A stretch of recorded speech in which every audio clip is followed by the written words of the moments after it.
So,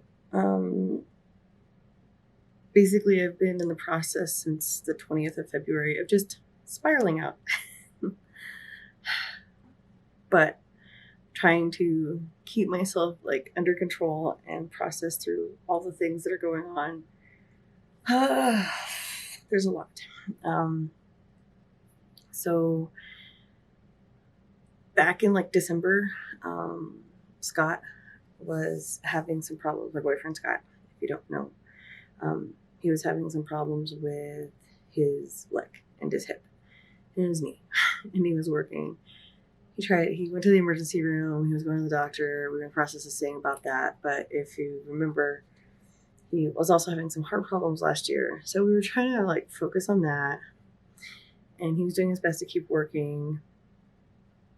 And it was just a lot going on in every direction. Okay. So we went and he finally, after trying like 3 or 4 different doctors, found one that had a little bit more sense than the other ones that he was seeing. That would be a whole like series of videos of bad medical like professionals that we've dealt with. I use the term professional really loosely. Anyway, so the doctor ordered x-rays of his leg to see what was going on with his hip and his knee and everything. And we went and he got the x-rays done. 2 days after the x-rays were done, he was in the kitchen. I was cooking. I was making beef pot pie. Delicious. From scratch. Amazing. Anyway, of course it was amazing. I was making it. No, I'm just kidding. Anyway, but he was like helping me do dishes and stuff and just hanging out, keeping me company while I cooked. And he went to sit down in a kitchen chair. Now, at this point, his leg had progressed to the point of being on crutches. So he went to sit down off the crutches and kind of caught one of the crutches under his arm. And he got about halfway down and there was like a pop in his leg. And then he impacted on the chair. Just like a plop, like you sit down hard, you know. And just kind of rolled forward into the floor because of the pain in his leg. So we went to the hospital. Actually, my oldest son had to help me. We put him in an office chair and rolled him out to the car. None of us could have dreamed what was actually going on. So we got him in the car, got him to the hospital, and it was obvious he was in extreme amounts of pain, but we had no idea what was going on. And then he said, I think it's broken. And then he said they kept moving him from one gurney to another, and they kept like shuffling him around. And every time they shuffled him around, he was like, I just don't even want to be awake for this. Like, do I have to be here? Like, can I just, knock me out or let me pass out? Something, he was in so much pain. And at one point, like the leg was sitting, and he goes, is it swelling? Oh my God, is my leg swelling? And it looked like it was huge, but it wasn't. It was the position of the leg because it was broken. His femur had snapped. So we basically had to wait until after they got x-rays of his leg before they would give him anything for pain in the emergency room. And luckily the head nurse actually was waiting she came down to x-ray with a shot to give him for pain, and she saw the results and she just immediately gave him a shot for pain. And it was just like, okay. They didn't really say a whole lot to us there as far as exactly what was going on. We had no idea what caused it or how we got here. But for a 35-year-old man to sit down in a kitchen chair and break his leg, that's not a common thing. Obviously, there's an underlying problem. He missed a call from the doctor that had ordered the x-rays, but we went to... they transported him to a hospital that had ortho because the original hospital we went to did not have an orthopedic wing. And nobody at the first hospital told us anything. I overheard the nurses talking a little bit, and they were talking about the big C word, of course. They were making comments that there was possibly cancer involved. which kind of is like a common sense, like makes sense thing, considering what happened. But they never once told him or me that.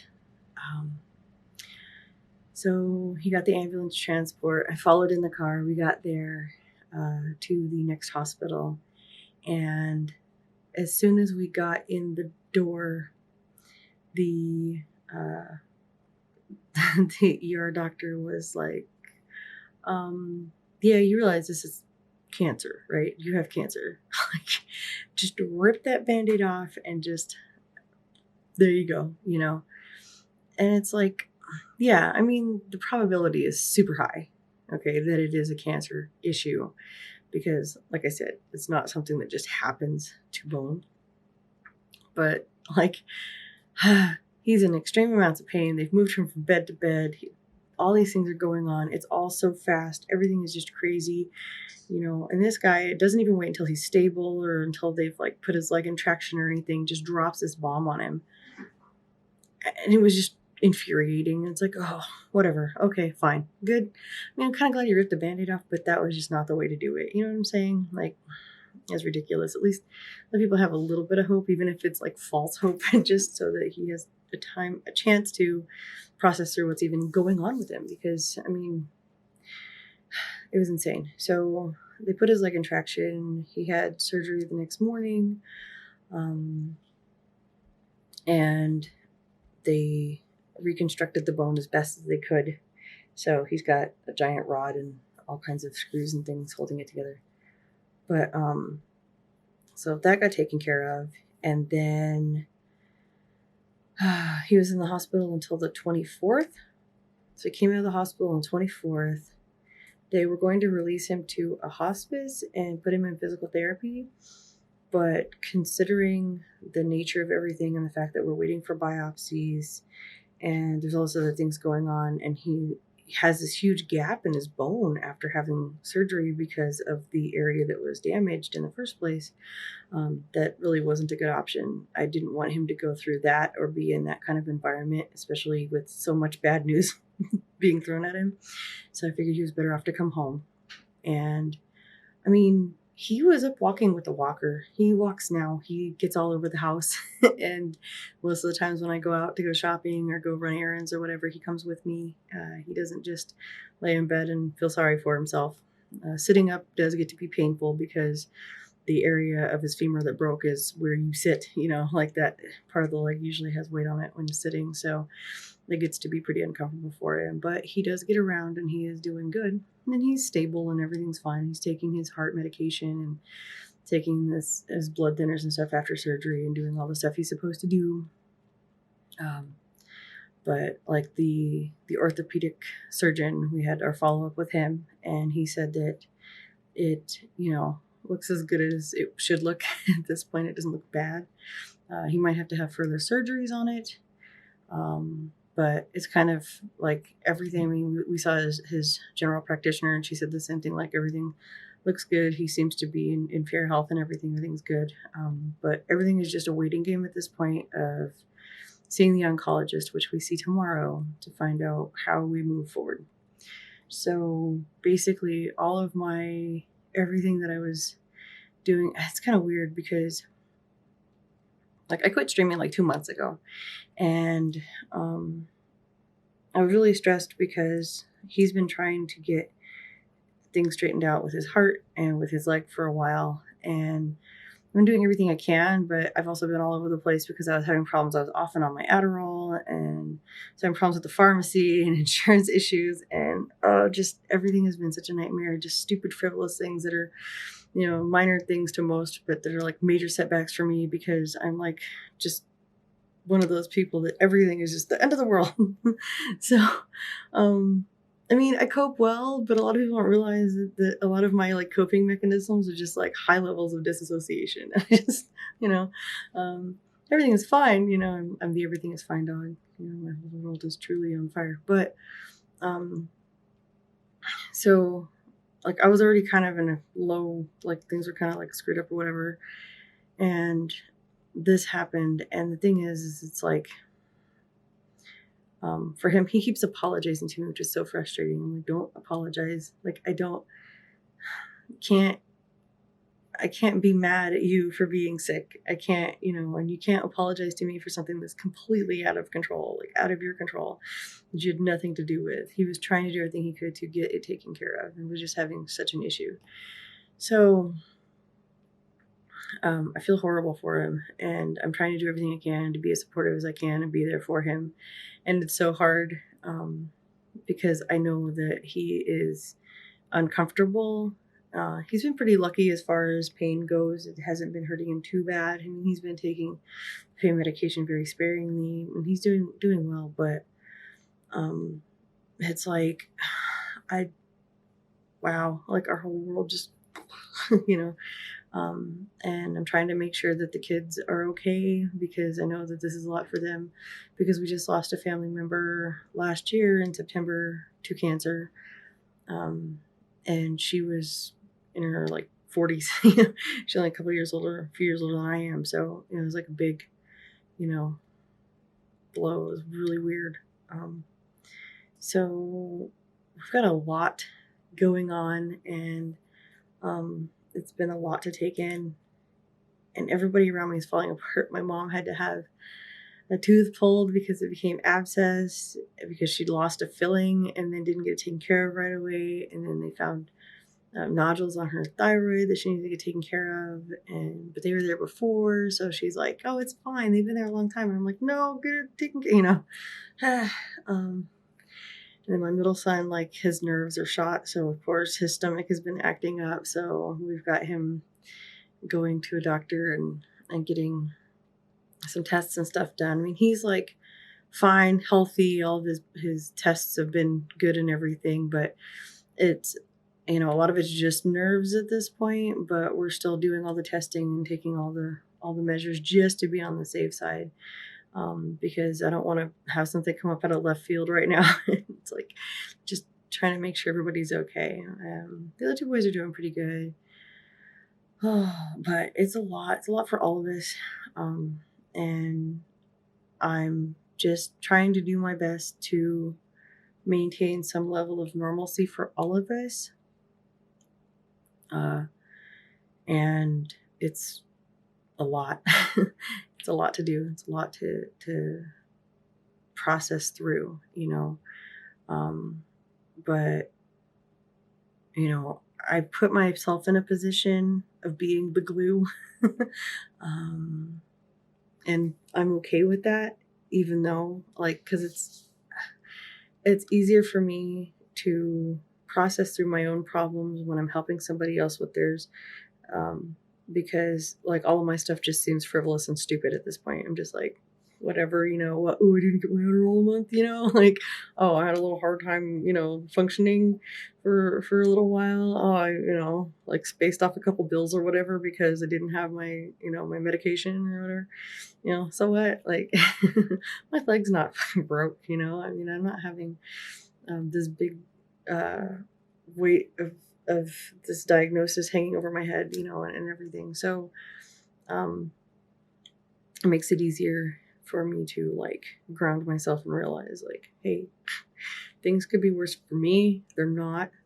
And at least he's, at least I can be there as much as I can for him, and try to, do what I can for him to help him navigate through all the doctors and all the crap, because I have no problem asking all the questions and demanding all the answers and doing all the things and making the appointments and taking him to the places and doing all that stuff. So, and he's terrible with it. He's terrible with communicating with these people. And so, I mean, I feel at least I feel useful at this point, that I'm able to help him get through all of it.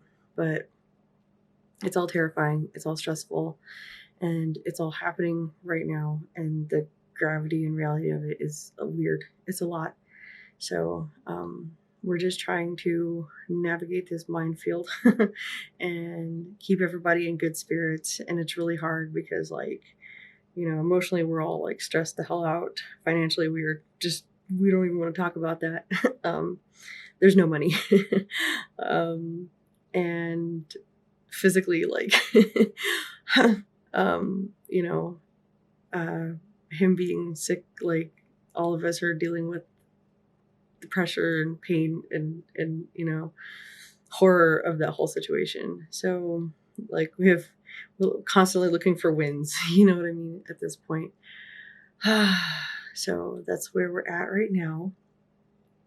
I'm trying to get back to doing some videos, some streaming, something, because I need that to help me not be so drowned in this, you know, and I'm not the one going through it, but I'm the one trying to be supportive of someone that is going through it. So it's really important that I keep my head out of my butt and am able to mentally and physically be here for him to help him through this the best that I can, regardless of what the diagnosis is, as well as my kids. You know, for them, it's a big deal because he's a big part of our family and he has been for a long time. So they are just, you know, really trying to process through that. But we're seeking out some counseling and we're doing what we can. And I'm, you know, breaking out all the coping skills that I have in me. So I will be doing some more videos. I will be doing some more crafting and possibly some more live streaming just to help, you know, have something else to focus on other than this big nightmare thing that's like sitting over us like a big cloud right now. But despite all the pressure and all the stress and all the, you know, all the craziness of everything that is going on, he is in pretty good spirits, and we're all keeping it pretty light, and we're joking around and trying to like make light of the situation as much as we can, so that it's a little bit easier for all of us. Because that's kind of how we all cope, is just to be, you know, to like joke around, give each other crap, and be like sarcastic about it. So like they go in the kitchen and he'll be like doing dishes and stuff and helping out, you know, whatever, or cooking something, whatever. And then he'll be like, well, you know, I'll tell the kids, well, you can do it too, you know, because I mean, look at me, I'm doing it and I've got a broken leg. What's your excuse? You know, just kind of joking around with them, totally lighthearted, not like, you know, being an ass about it. And we've just been kind of goofing about, you know, careful, don't break your other leg, you know, and that kind of stuff, and just being stupid about it. You know, talking about don't be trying to one up each other, you know, nobody else better get sick or break anything. I mean, we're trying to get through it. We're doing the best we can. But yes, it is a lot. There's a lot going on, and we're trying, and it's insane, but we'll get through it like we do everything else. And yeah, so I'll be around, because at least by making videos and doing stuff like that, it gives me a chance to have some kind of an outlet and not go completely insane. So yeah, anyway, but I think I've rambled on long enough. I'm going to hop off of here, get this edited, get it uploaded, and by the time you see this, like, I'll probably be starting another one. And my goal is to stop recording and not uploading, because I've been doing that a lot. I have a lot of video that I did not upload because I keep recording these videos and going, no, that's terrible, let me try it again. Or, oh, I forgot to mention this, or I mentioned too much, or whatever, you know. So this is my final effort, and I gotta go because my battery's dying on my camera. So I will see you next time, and have some more updates and stuff after the appointment. So I'll talk to you later. Bye bye.